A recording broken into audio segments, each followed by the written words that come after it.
आज के इस वीडियो में हम लोग पढ़ेंगे रेस्ट एंड मोशन। हम लोग पढ़ रहे थे तो उसी में मैंने आपको बोला था कि चैप्टर खत्म हो चुका है और अब हम लोग इंटेक्स क्वेश्चंस करेंगे।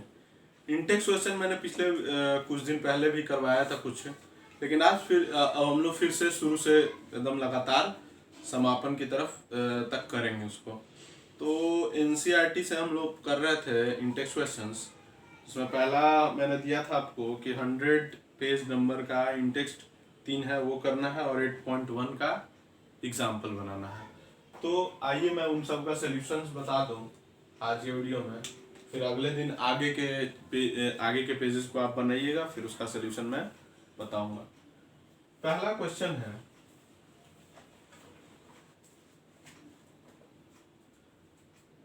कि an object has moved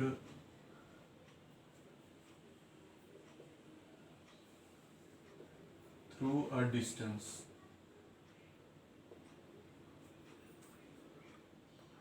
can it have zero displacement? If yes, support your answer.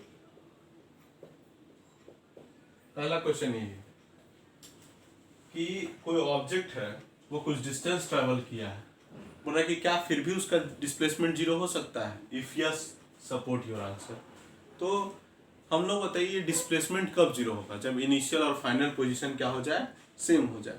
तो इनिशियल और फाइनल पोजीशन सेम हो जाए लेकिन फिर भी डिस्टेंस हो, तो ऐसे बहुत सारे एग्जांपल्स हैं। जैसे 2-3 एग्जांपल मैं बता रहा हूँ। जैसे हम घर से निकले और बाजार घूम करके या कोई दूसरे शहर को घूम करके आए और फिर वापस हम घर ही चले आए, तो इनिशियल और फाइनल पोजीशन मेरा क्या हो गया? घर ही हो गया। तो घर हो गया तो इनिशियल और फाइनल पोजीशन सेम हो गया, तो डिस्प्लेसमेंट कितना हो गया? 0, लेकिन डिस्टेंस काफ़ी हो गया।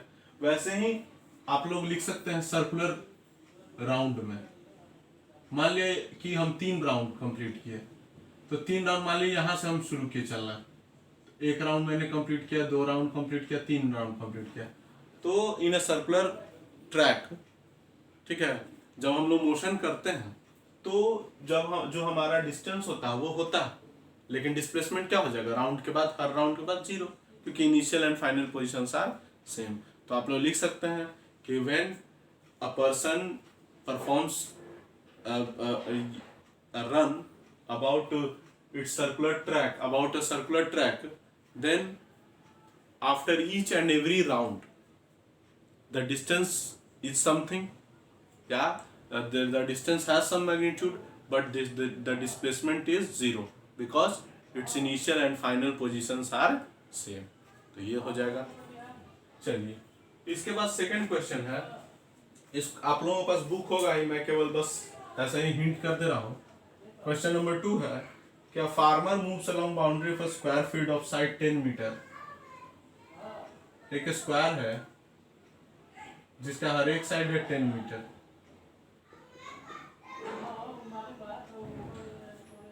तो what will be the magnitude of displacement of farmer at end of 2 minute 20 second from its initial position. तो मान लीजिए कि यहाँ से किसान चलना शुरू करता है, A B C D, और क्या बोल रहा है कि ये एक बार बाउंड्री को घूमता है 40 सेकंड में। तो 1 राउंड कितने सेकंड में कंप्लीट करता है?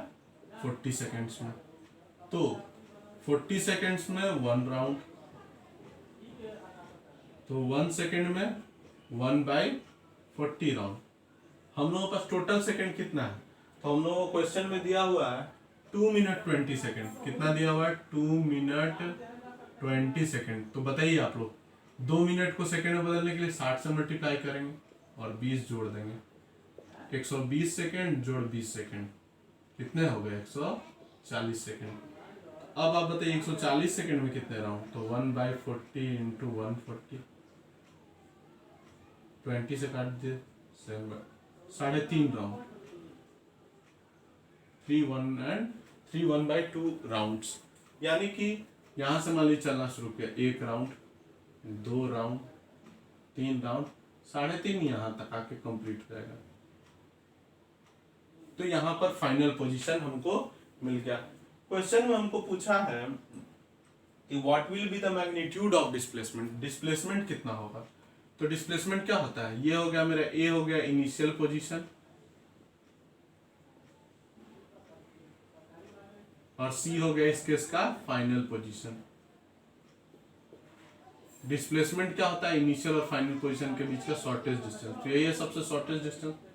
तो हमारा AC निकाल देंगे तो यही हो जाएगा डिस्प्लेसमेंट। तो AC बराबर क्या होगा, पाइथागोरस थ्योरम आप लोगों को पढ़ा होगा, p square plus b square इन 10 का स्क्वायर प्लस 10 का स्क्वायर।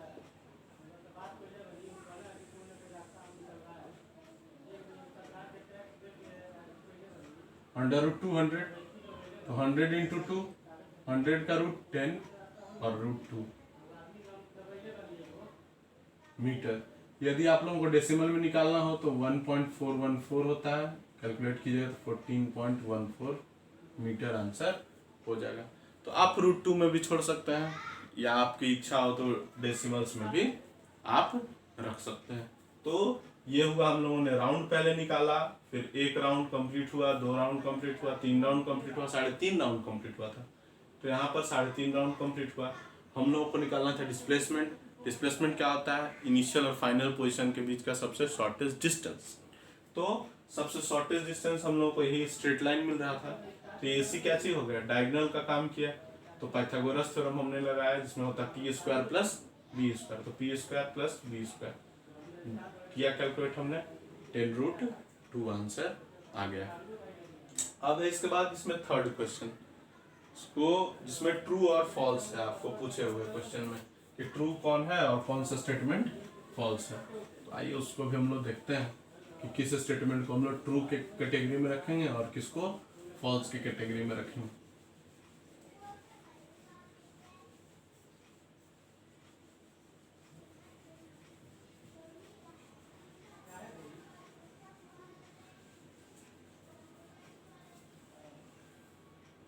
देखिए बता रहा है क्वेश्चन है थर्ड में, ट्रू फॉर डिस्प्लेसमेंट कौन सा इक्वेशन है। तो पहला है वर्ड कि डिस्प्लेसमेंट के बारे में, it can not be zero. तो क्या आप ही लोग बताइए, डिस्प्लेसमेंट क्या जीरो नहीं होता। अभी तो मैंने बताया कि जब इनिशियल और फाइनल पोजीशन सेम हो जाए तो डिस्प्लेसमेंट क्या हो जाएगा, जीरो हो जाएगा। तो ये स्टेटमेंट फॉल्स हो गया डिस्प्लेसमेंट के बारे में। चलिए बी नंबर में आइए। बी नंबर में है its magnitude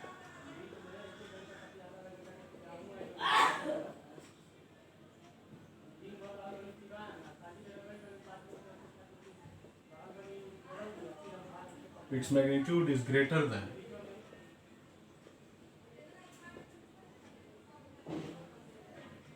the distance traveled by the object.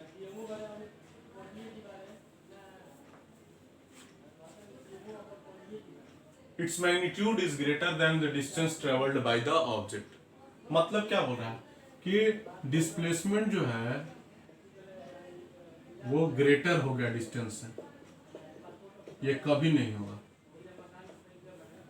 बहुत ज्यादा से ज्यादा होगा तो क्या हो सकता है, डिस्टेंस और डिस्प्लेसमेंट बराबर हो सकता है। याद रखिएगा हमेशा, मैंने आपको नोट्स में बताया है कि डिस्टेंस ऑलवेज ग्रेटर देन और इक्वल टू डिस्प्लेसमेंट।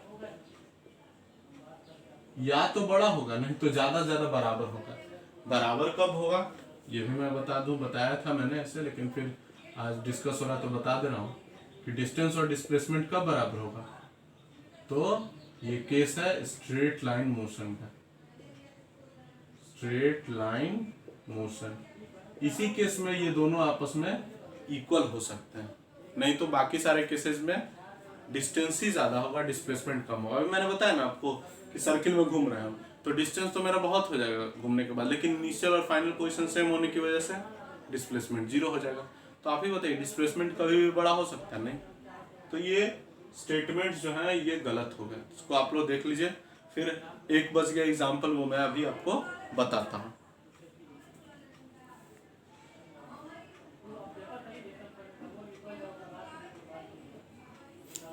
आइए अब देखते हैं हम लोग डिस्प्लेसमेंट ये 8.1 जो एग्जांपल नंबर है उसको कि उसमें क्या है।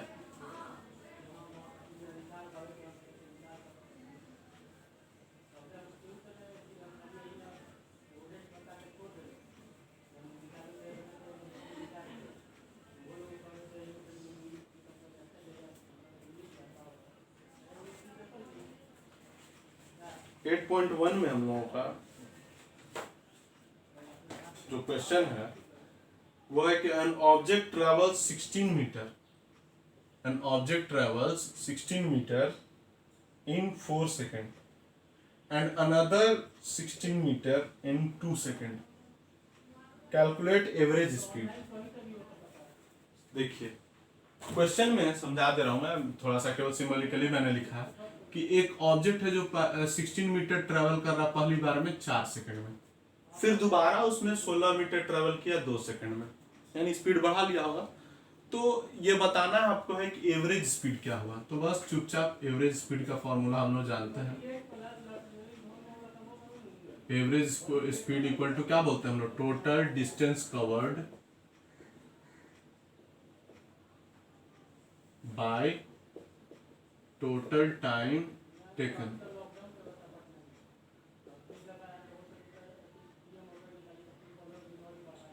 टोटल डिस्टेंस ट्रेवल्ड तो 16 मीटर और फिर 16 मीटर, और टोटल टाइम टेकन तो 4 सेकंड प्लस 2 सेकंड,